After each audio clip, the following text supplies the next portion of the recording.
Jose Rizal is one of the people that has inspired many urban legends. But there is another Jose who we have to remember. His name is Jose E. Marco. He was a man who peddled historical manuscripts, and from 1918 till the day that he died, for almost half a century, Mr. Marco was able to sell or donate to the National Library of the Philippines and many scholars things that he had created. And two of his greatest creations were the Code of Calanchao, which is believed to be the earliest pre-Spanish law, and the other one is a novel called La Loba Negra, supposedly by Father Burgos. Jose Marco is somebody that historians hate, but I've long wanted to study him and probably to write a monograph about him, because here was a man who was writing history from the top of his head.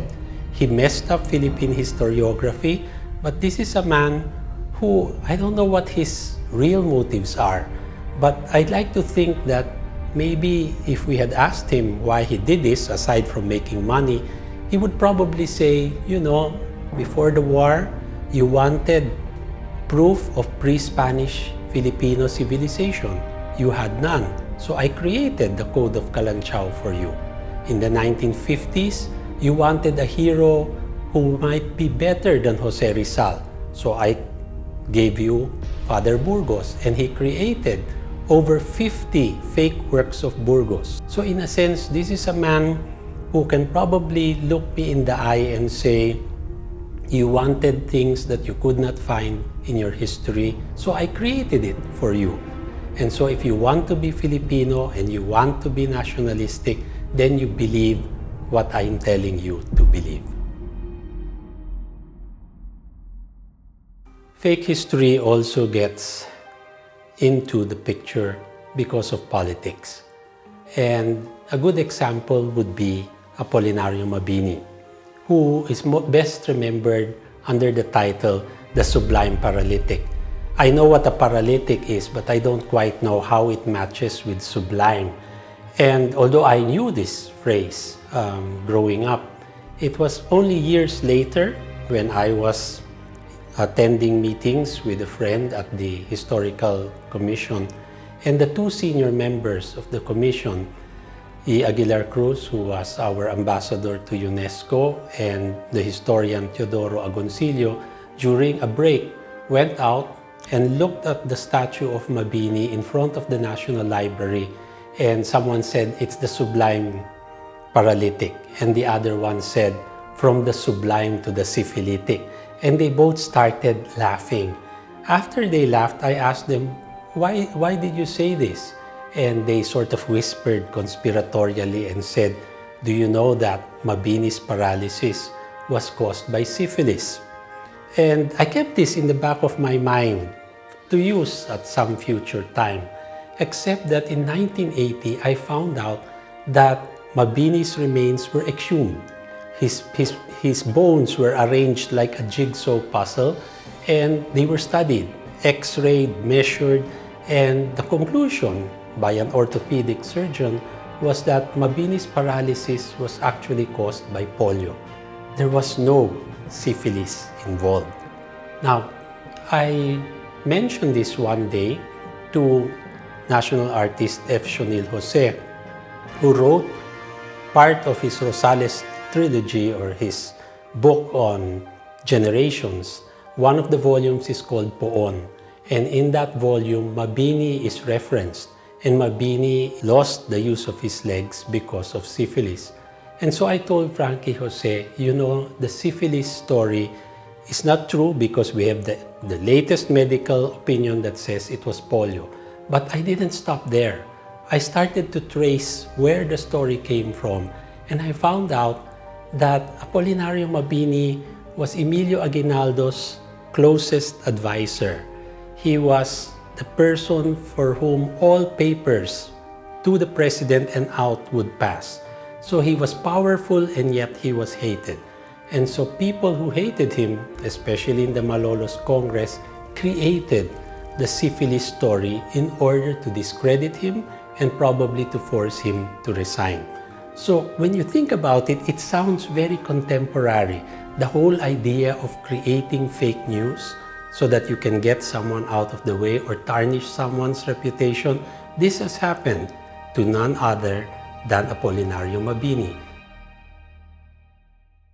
People talk freely throughout the length and breadth of this lively republic against public officials, against government institutions, against anybody on any subject. Politics has a way of distorting not only the present, but also our history. I saw a very small article in the Chicago Tribune that talked about the impeachment of Elpidio Quirino.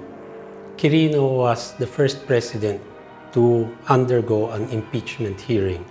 And in this time, Quirino was charged with all sorts of things, the most serious of which, in the public opinion, was that he was extravagant and he wasted people's money, much of it in the renovation of Malacanang. And he is supposed to have bought a 5,000 peso bed, an amount that seems nothing to us today, but was a great deal in those times. And we actually have a photograph of Quirino bringing the press inside his bedroom to show people the bed that supposedly cost 5,000 pesos. To cut the long story short, the impeachment did not flourish and Quirino was acquitted. But in 1953, when he ran for re-election, the charges from the impeachment hearing came out again and they created a new bit of news. And it was that Quirino spent a lot to have a golden orinola or a piss pot under his bed, which is quite funny because they had modern plumbing and a toilet. Why would he need a gold orinola? But in that election, the golden orinola became the symbol of everything that was corrupt and wrong about the Quirino administration.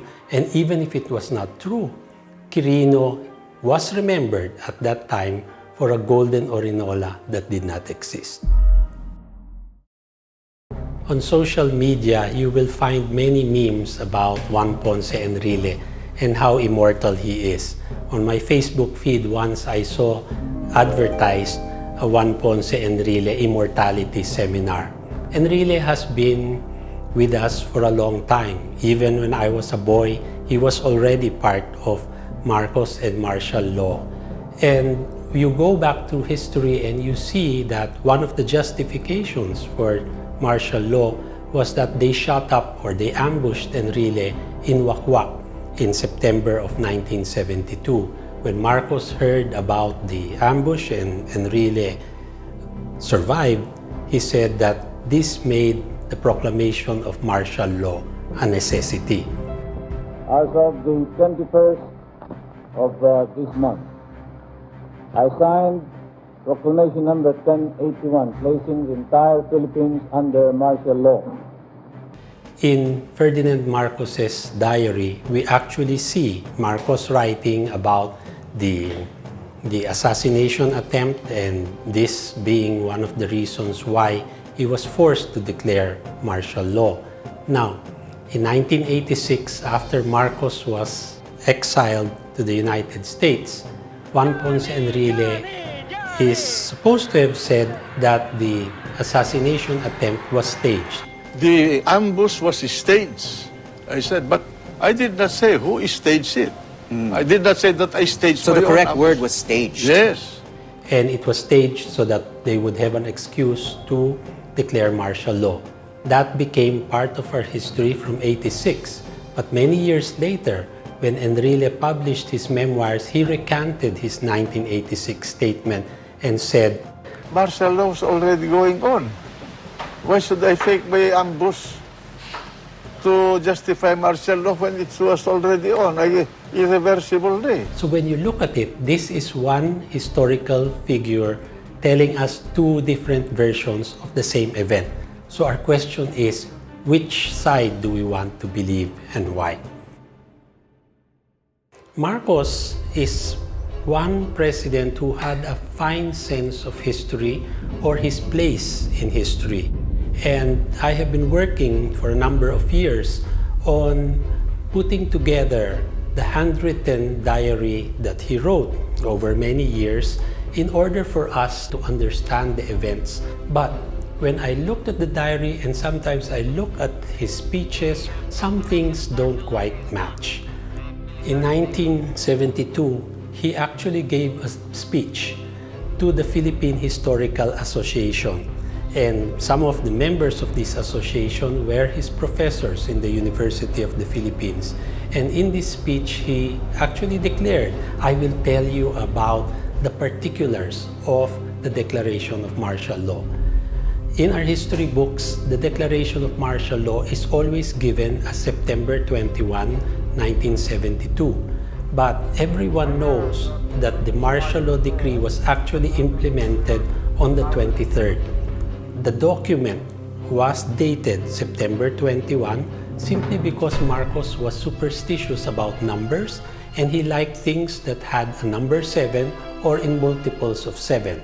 So he told the Philippine Historical Association that I actually had 2 copies of the martial law declaration made.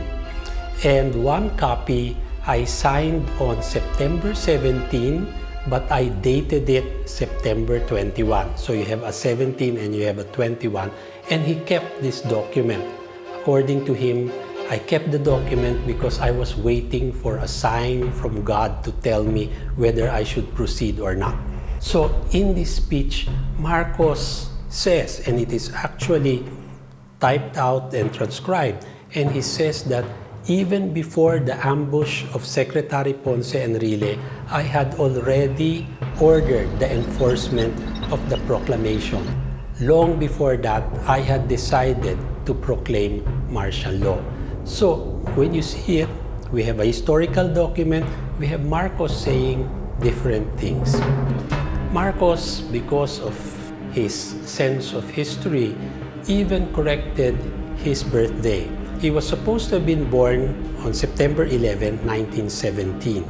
So in 2017, the 100th anniversary of Marcos's death, there was a Philippine postage stamp that commemorated his 100th birthday.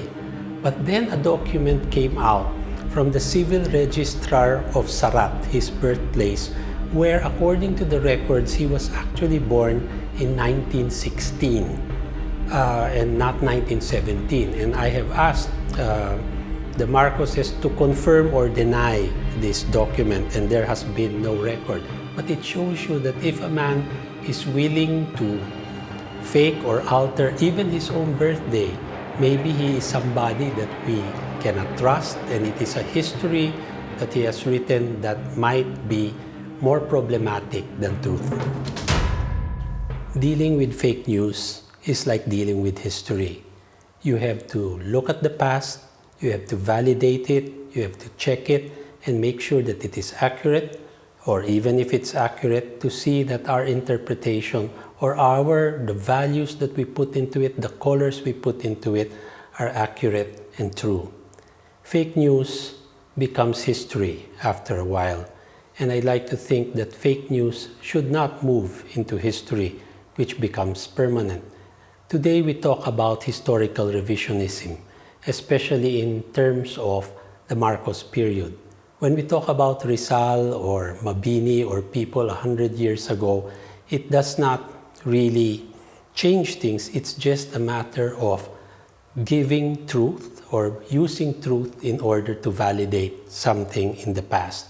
But what complicates our life today with fake news is that even the term that we use, historical revisionism. It is historical revisionism to paint the Marcos period as the greatest, happiest, most economically sound part of Philippine history. And yet they call it historical revisionism. Historical revisionism should be based on truth. Historical revisionism means that you correct something that is wrong. You correct something that is false. And you cannot revise something to make it false. And so history And fake news teaches us to always search for truth, because it is only in truth that we will find ourselves and we will find our future.